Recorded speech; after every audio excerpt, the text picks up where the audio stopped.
Hi everyone, and welcome to the Global Conversation video module with Expat Ed. I know I've made an introduction and that will lead into the first Global Conversation video module session, but I'm making this in between as I am now finished with my trip. I just traveled for 6 months and I watched all the videos that I made throughout this, and so I guess I'm just using this opportunity to take a proactive approach to address what you might be experiencing, or maybe you won't experience, but it's just kind of train of thought throughout this module. So yeah, I think it's more of a teacher approach, to be honest. I give that train of thought, but also just variables that might happen throughout the activity, which is what I would do with my students, I guess. So just more awareness to kind of prepare you for what you're about to do. But I'm not making this as a consideration for children. There's obviously a lot to consider, so I'm just kind of sharing all of my thoughts with you. But you can include children with this, I suppose, but just so you know, considerations, every time we talk with children, we don't need to give them 100 options.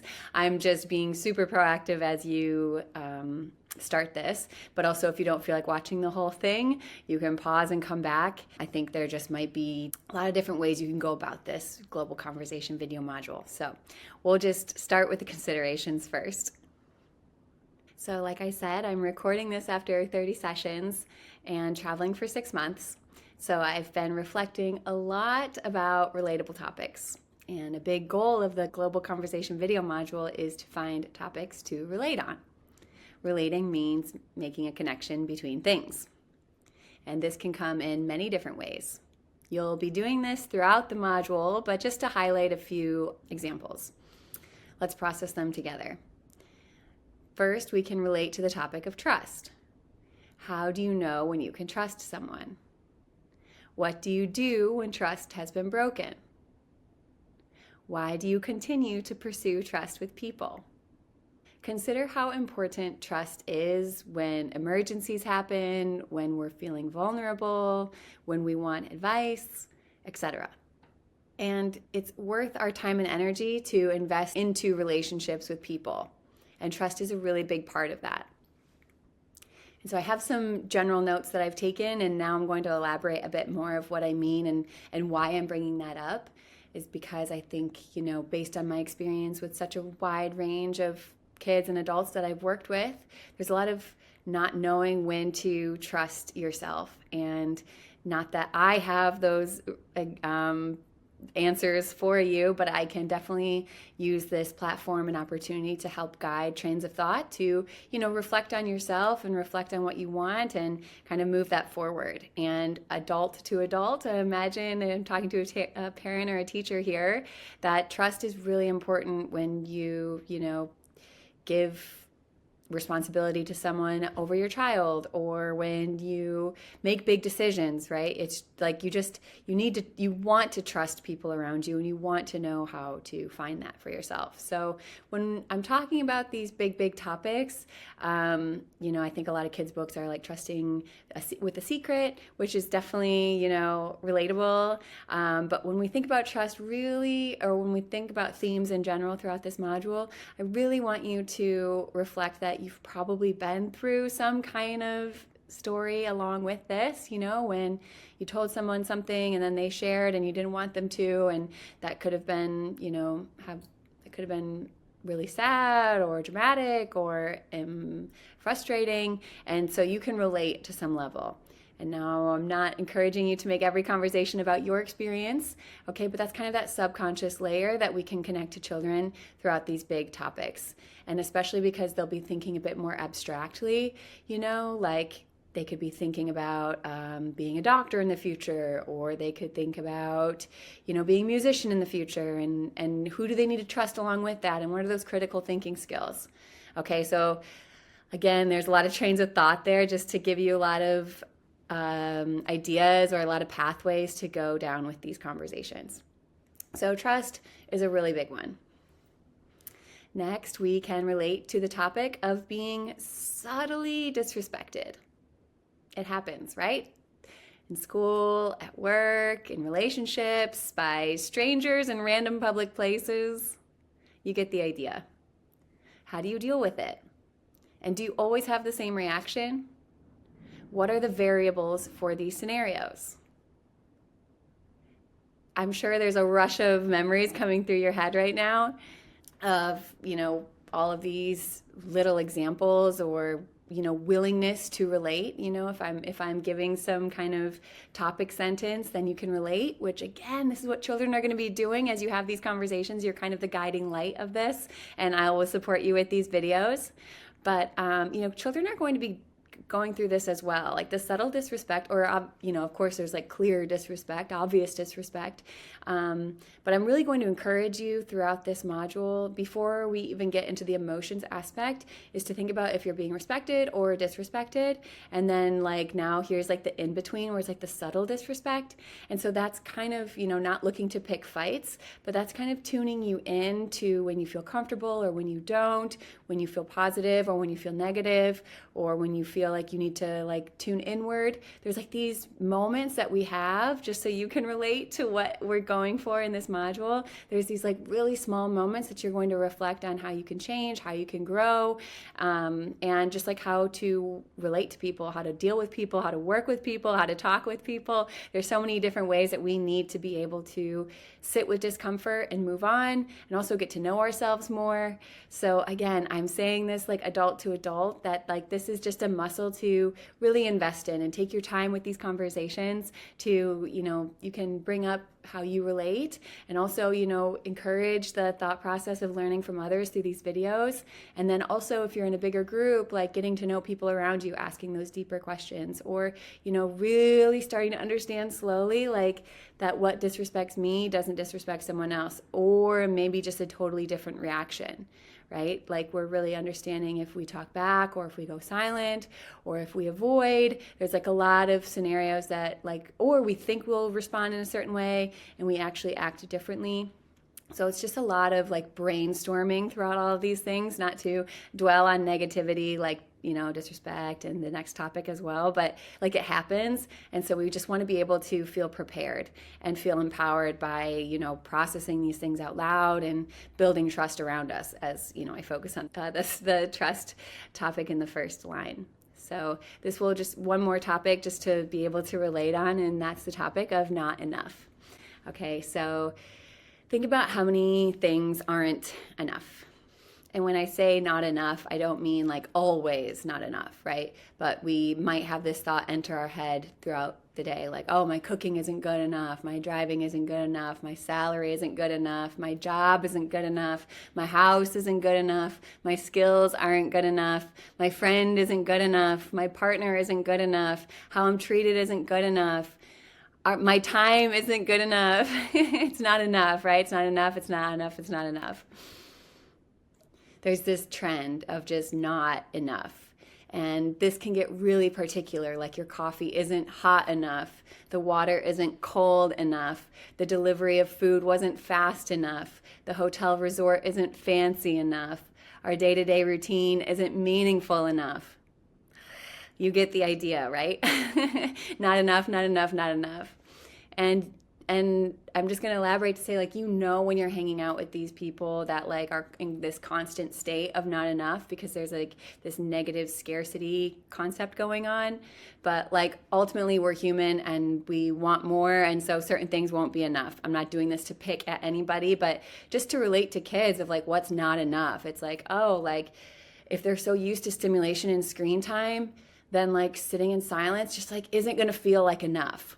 Okay, like for real, there's so much stimulation in classrooms between like the books talking with them and pictures changing and audio and the teacher and the iPad and the other students' screens. Like it's like that's just like a school environment to some extent. And like to sit with nothing or just to start growing conversation, it's not going to feel like enough. I can almost guarantee it.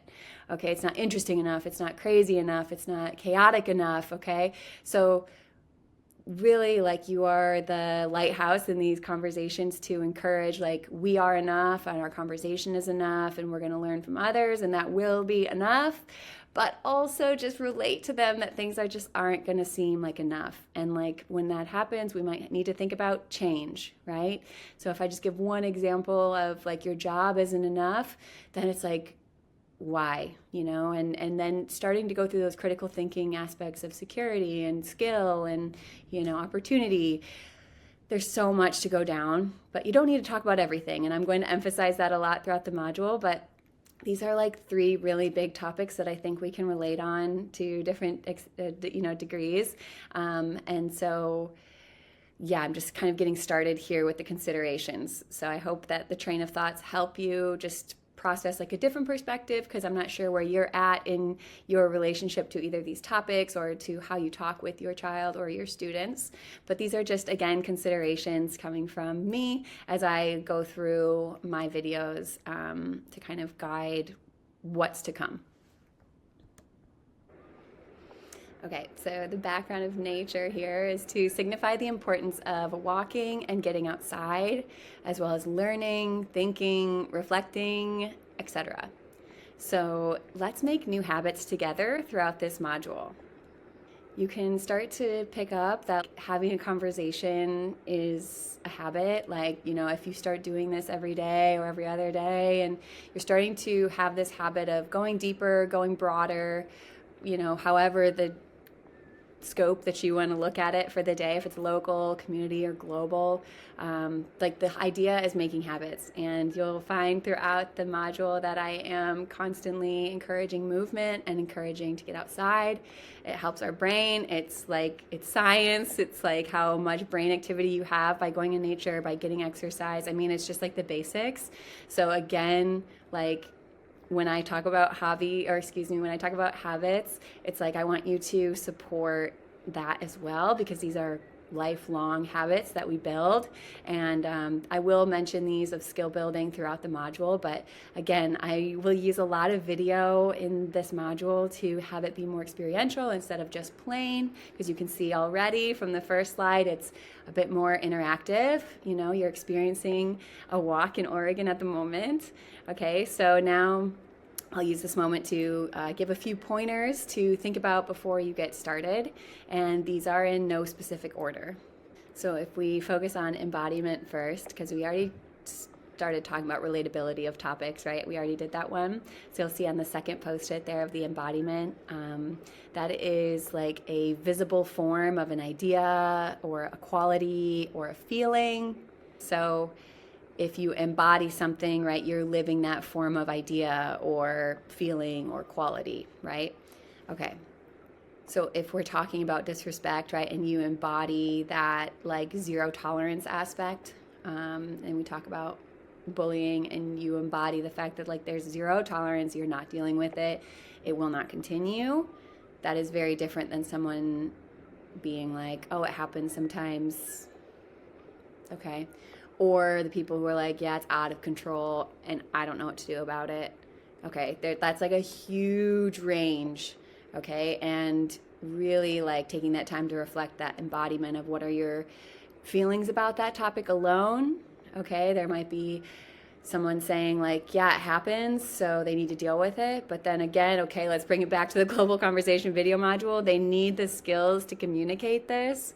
Okay, and if it's like subtly disrespectful, okay, again, come back to this conversation. They need the opportunities, the practice, the encouragement, the conversation to practice what that looks like.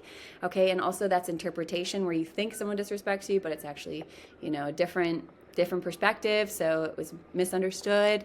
Okay, but all of this comes back to communication. Okay, so I'm hoping that you embody a strong mentor, leader, however you want to take on this role of having these conversations, but your embodiment of encouraging, making the best decision for yourself doesn't mean we all make the same decisions, but it does mean our mind is powerful and we can do hard things. Okay, this is like the embodiment that like even if we don't feel that way all the time for ourselves, this is encouragement to push, move the needle, as one might say. Okay, So then you're embodying like a different behavior or reality, right? Like if you set a different tone of embodiment of what this conversation will look like and why we do it. I mean, it's not like for a grade, it's so that you have opportunity to think bigger. We need to embody being able to learn expansively, even if it's too hard for us, or even if we have no experience beforehand. Okay, there's going to be a lot of countries, a lot of people, a lot of accents that the children haven't learned yet. Okay, so embodiment that we can learn and our behavior can change, and just being present in a conversation will help us navigate critical thinking for ourselves differently. Okay, if we just start to normalize these like very strong disciplined kind of thought processes of what we can learn, then that's like really setting you all up for success to just embody those strong foundations. And so you might be thinking like, Paige, why are you so adamant about this? Or why are you being so honest about this? Like with, very real, relatable scenarios. And it's through like a lot of experience of my own life, but also like a lot of learning from professionals in their field. And we do know that there's different attachment styles. And so there might be an emotional attachment, physical attachment to our environment, and we could learn helplessness or we could learn resourcefulness. And having such a range of examples and ideas is, really important to subtly go through each day. Do you like that we're still walking? Are you feeling the nature vibes? Again, create habits, encourage this, okay? Even if it's subtle, right? I don't need to talk about it all the time, but it's like up there, okay? And it's like, oh, maybe, it'll inspire someone somewhere to move, okay? But anyway, just continue on with the attachment. Having an avoidant attachment is you can't form meaningful and deep connections. You have trust issues. And I've had students tell me that before, like, I don't trust you, I don't trust anybody. Like, I've heard adults say similar things of why they can't trust people, and that's definitely the case for some people. But to have only experiences in your life that you need to not trust someone because they'll prove you right, that you can't have a meaningful connection with someone, it's because they already know at like 8 years old, or that at 35 years old you can't trust people. It's like, no, we need to open up this perspective. We know that some people have like very organic, secure attachment relationships in their life. Maybe that's their parent, that's their grandparent, that's their friends' parents, that's your aunt or something. Like, there's a lot of secure people in the world, and there's also the people who don't know how to attach and form relationships, or not even don't know how, but just struggle to find it meaningful enough to invest in. Okay, so I'm going on trains of thought. So again, I hope that you're kind of sticking with me through this, because you're going to decide how important this topic is. But I hope you understand that not all children have the same attachment style. And so if they're ambivalent, for example, a different type of attachment, they're highly anxious and they're clingy. And so this might be the total swing of the other way, that there's some type of anxiousness that you'll leave, that you won't be there. There's different ways to respond to people, right? And so we can talk through these conversations, not that we need to point out any student, and we're not here to point fingers and label anybody, but to know that we want to set a healthy example of how to relate to people, how to talk to people. The communication skills is so important, whether you're in person or online. And I'll just add on another type of attachment, which is disorganized. And that could be emotionally volatile or angry or self-harming behavior. These are kind of I'm not a psychology expert or, a psychologist, a counselor or anything, but I do really heavily prioritize listening to podcasts and reading books. And I take notes from the professionals. And even through my own experience of working in different schools, I know that, screen time and relationships in general in person are, just really changing over the last few years and into the future as we get more technologically focused. And so really taking accountability and embodying the way that we do need to continue talking to each other. We do need to get to know people that are different than us. You are able to do this, and you can have that secure example of what that looks like. And so that can be, taking initiative and applying for opportunities and learning about yourself and others. And they can have examples of disorganized attachment in their life, but we're going to, really securely promote relationships that empower them and their voice. So some key characteristics of what that is trust and safety. The person feels safe and confident in their relationship. Emotional availability. They believe their caregiver or partner or, mentor will be there when needed. There's healthy independence. They can explore the world while knowing they have a secure base to return to. They have effective communication, so they can express emotions openly and seek comfort when needed. Okay, so those are just some ideas to get you warmed up about that idea, and we will get more into it throughout this module, but just setting you up strong baselines, that secure attachment and promoting that, not judging that in others, just promoting a secure space for people is such a good starting point. Okay, so this video is just a slice of my life. I made it from my recent trip, traveling for the last 6 months, but this can be understood that we can understand and see like a slice of someone's life, but we don't know the full story. So keep that in mind as I elaborate more on pre-conversations. Okay, so encourage pre-conversations. Start their train of thinking before the video starts. So for example, before you start the module at all, I recommend you talk about traveling versus vacations, staying in one place versus many places, looking at a map and doing a scavenger hunt, thinking about digital versus in-person conversations, thinking about the topic of feelings and the topic of access in general, topic of meaningful experiences that we've had that we can share right away. Talk about how to get to know someone new. Rate your listening abilities. Choosing your own adventure. How do you make decisions? What are your first impressions?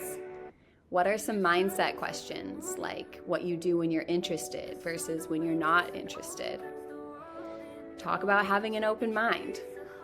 Synthesize how ideas can change and give an example. Oh my gosh, so many talking points already, right? You haven't even watched a video yet.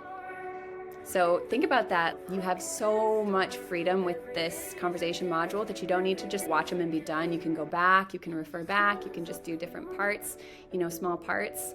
But I will give you some more examples besides those talking points, especially to start so that my voice doesn't come too strong into your conversation or into all of the children's minds of like what Paige would do. That's good to think in different perspectives, of course, but give your children or give your students like the first opportunity to talk about keywords and takeaways. And do this for a few different reasons. One, the one I already mentioned, but also they can start to see their growth a bit better when you start off with keywords. First of all, it's really fresh in their mind. They just watched it. We don't need to get so distracted. Like with adults, I think we can handle multi-step directions and all of that. But like children, let's just keep it super basic. Because learning keywords and then having a conversation with it is what we're doing first, right? So let them listen and talk or write keywords. But of course you can share as one big module or one big session with me, but I do encourage the pausing and having your own side conversations, or pause and having self-reflections, or pause and having a class discussion before going into mine. They'll definitely get to know me throughout the module, but yeah, that's just something that I'm going to advocate for, just to give your students the first priority of response, because that's really what we're trying to do here. And just to add on to that, I don't want to give too much structure, so you'll hear in some of the wrap-up sections that I give so many talking points, and really this is just to be supportive to you, whatever's interesting to you, to kind of go off of it. And if you want it to be more specific towards your curriculum, then you could either talk to your child's teacher or, just what they're working on, or as a teacher, you already know. But yeah, so structure especially because life is very organic and you can't control all of the conversation outcomes and which way it's going to go. And so, of course, just like realize that structure can be really random, or just maybe you just focus on one topic for the conversation. Don't feel pressure to talk about everything. You'll take it as you will. And so I'm just going to add on to that and say be proactive about distractions. So whether that's in the classroom or outside, but I'm specifically talking about like the video edit cuts, the sounds, mistakes that they see in the videos. I really thought about this a lot throughout the module because there's a lot of cuts I could have made or transitioned or sounds to just like edit out. But really, I'm so organic in this experiential learning process that I want them to hear the birds, hear the motorcycles. I want them to hear where I am, to, just really immerse with me. And so having everything perfect, just how I look or what I say or what the video looks like, it would like kind of those, I'll say superficial because we'll learn the deeper messages throughout these modules, but, take control of those distractions. You can say, I know that might be really distracting, that insert example, but we're going to focus on the actual topic because we can't let that tiny little thing change our entire focus, okay? And that's really normal. That's so normal to let something so tiny blow up our whole attention, okay? So don't punish that. Point it out. Like, we need to get over those tiny distractions so we can focus on something bigger. Okay, and that's just, I'm a teacher, this happens. Kids are distracted, adults are distracted. Oh my gosh, have you talked to an adult lately? A bird will fly by and it just derails the whole conversation. So let's not think that kids can't handle a conversation and growth. So again, distractions are everywhere, no judgment. We just need to learn throughout these modules to understand that we, will always be distracted. We get to choose our attention no matter what. We have to be mindful of that, or we can try. And that we'll never know someone's full story, okay? So just going back to this video that keeps replaying, okay? And you're probably thinking, oh my gosh, your day is very different than my day, right? And that's also the point of why I'm teaching and showing my perspective, to give it, a lot of diversity, because I move a lot and I love it. So again, take it at your own pace. And I'm going to say that again, take it at your own pace, because some videos might stick, some videos might not. And you are going to realize if your students or children are like so confused or so disinterested, or whatever that might be. Not every child is going to latch on the same way or connect to the videos in the same way. So again, you are the bridge to what this looks like. Okay, so being supportive of, hey, I'm trying to be the bridge for you to understand what this person is talking about, and what's the issue, what's distracting you, or what are you looking for that you don't see. Okay, gauge them back in, because the pace is going to change. Like if I did this with 5-year-olds versus 14-year-olds, it's going to be a different pace. Okay, so keep that in mind. I'm not rushing you. Some of these videos will seem fast, but that doesn't mean I'm rushing you. That means I've gotten a ton of feedback that there's not enough time in the world. So I'm cutting it and giving you as much opportunity to elaborate where you need to. Okay, and so also you might want to watch ahead of time so you know what you're getting yourself into when you start the session. We would say that for any professional to look at their schedule for the day before they walk into meetings or walk into the class. I know what I'm teaching before I teach, right? I don't know how the outcome will be, but I do know in math I'm teaching this, and in reading I'm teaching this, but the process is to be decided of what happens, right? But know what's coming, right? And that will start with those pre-conversations as well. So yeah, I've just made a lot of different notes here for you to think about. But the speed, okay, so some people will say this is too difficult, and I just want you to reflect on that concept in itself. It's kind of like this limiting belief that I don't think it's too difficult. So I'll just first disagree with you. Second of all, let's go down the line of compromising, right? Because I'm not expecting 100% comprehension from everybody. The participation is the most important part, starting to understand opinion forming and changing our minds and dynamic aspects about our world. Okay, that's going to be like the entry point. And they will get used to the routine of how the module works. They'll get used to my voice. They'll get used to my presence. They'll get used to being like, oh, Paige loves change. Paige went on a scooter ride today. Paige is tired today. Paige had food poisoning today. Like, unfortunately, it happens, but they'll get to know me, right? And you can rewatch. Okay, again, how many times do your children or students watch their favorite show again and again and again? It's like, not saying that I'm comparing that to their favorite show. That's, very different, but just the concept of like you can watch something and see something different when you watch it again and watch it again, and different types of levels of, depth in conversation you could also notice. Okay, so just simplify it as you need to, okay? So just because children don't verbalize everything doesn't mean they're not absorbing it. So like that limiting belief of it's too difficult, it's like, how do you know that? Children can still listen, but maybe they don't have that ability quite yet to communicate either what they learned or what they think. And so they're absorbing it and still processing it. Okay. If I hear people speak in Spanish, for example, or when I read in Spanish, I notice different words or phrases or patterns, and that might come back later. Maybe not in that moment, but don't underestimate your children or your students by saying it's too difficult for them.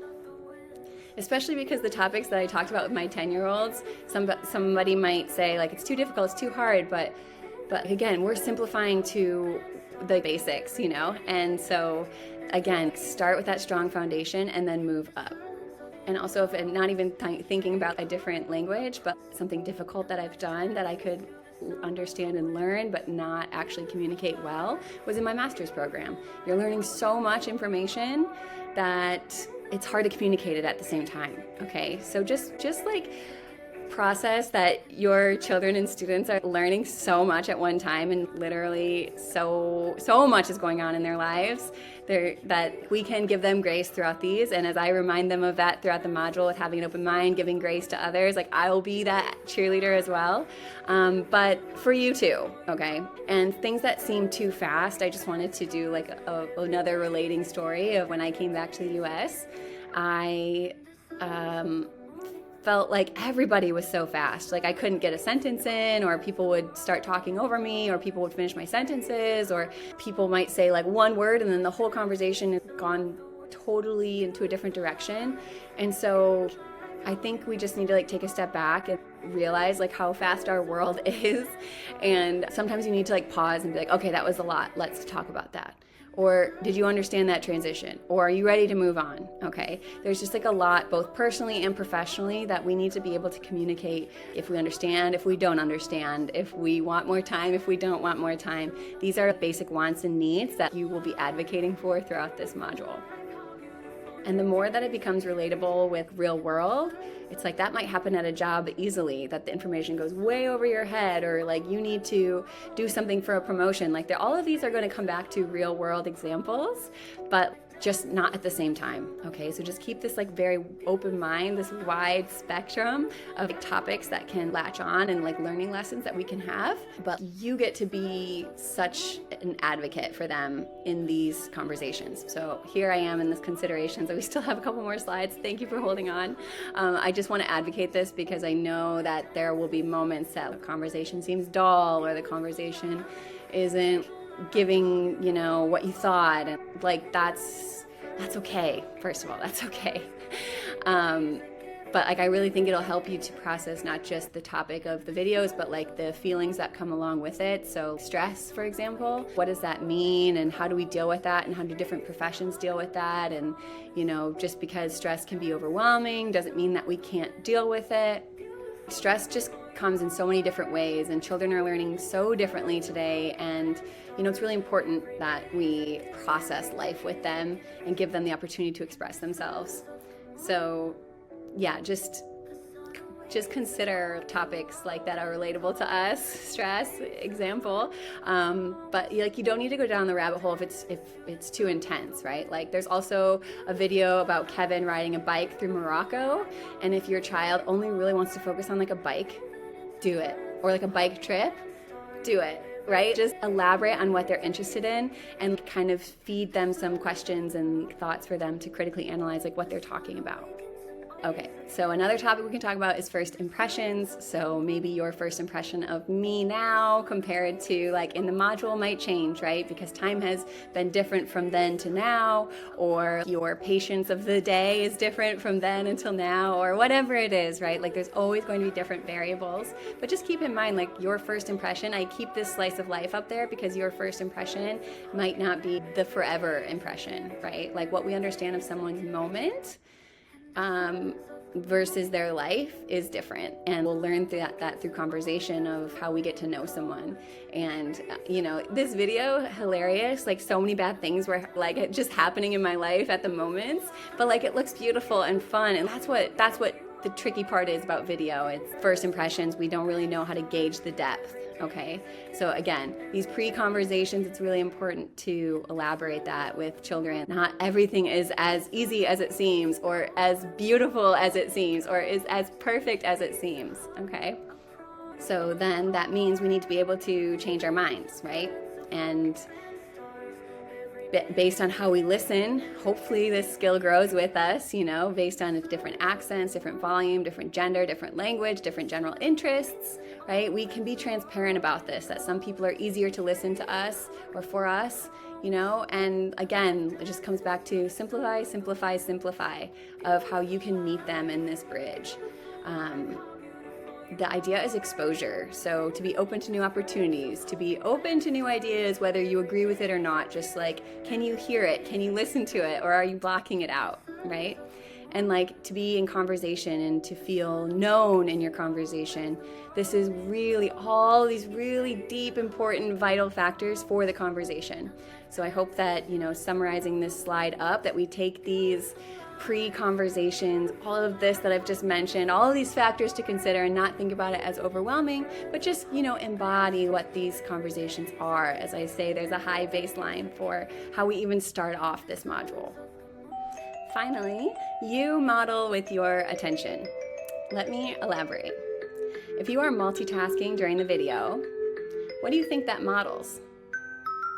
I think hypocrisy is such a huge pushback that children can notice with adults.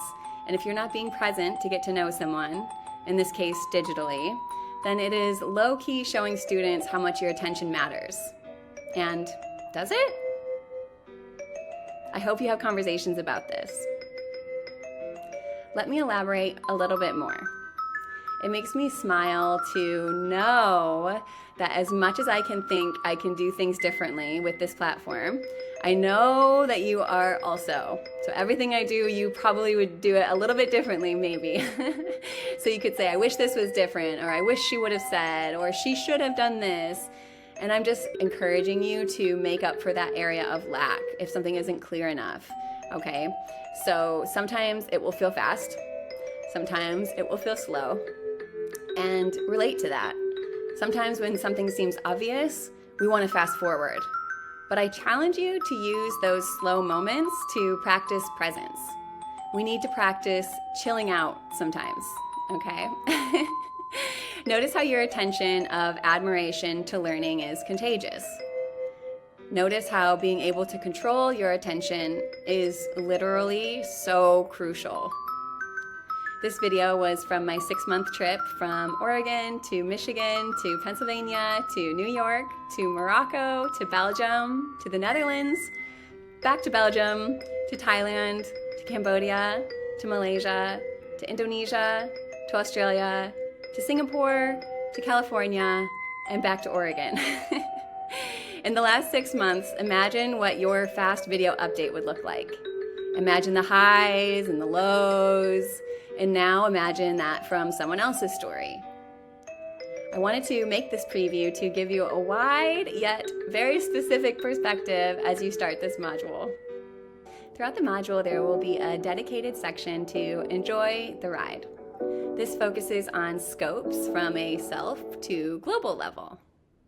Compared in a literal way, we all have different transport, different routines, different ideas, different lives.